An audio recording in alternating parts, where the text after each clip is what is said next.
கூத்துப்பற்றையிலலாம் போய் படிச்சீங்கன்னா, உங்களுக்கு வந்து வேற மாரியான ஒரு ஒரு ஒரு ஆர்ட் ஃபார்மையும் உள்ள வந்து குடுத்துருவாங்க. நீங்க ஆர்ட் ஃபார்ம் உள்ள வாங்கும்போது, உங்களுக்கு ஈஸியா இருக்கும் நடிக்கிறதுக்கு. வேற மாரியான படம். இப்ப வந்து நம்ம நாசர்லாம் நடிக்கிறார் பார்த்தீங்களா?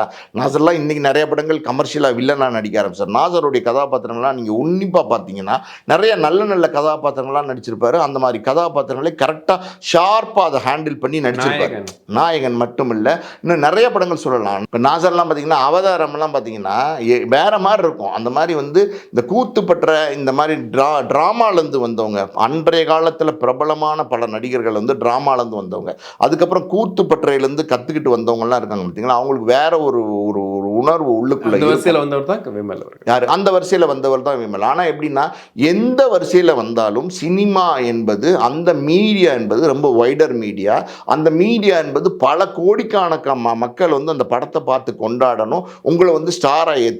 ஸ்டாரா ஏத்துக்கல. விமலெல்லாம் வந்து ஸ்டாரா ஏத்துக்கல. அதான் உண்ம.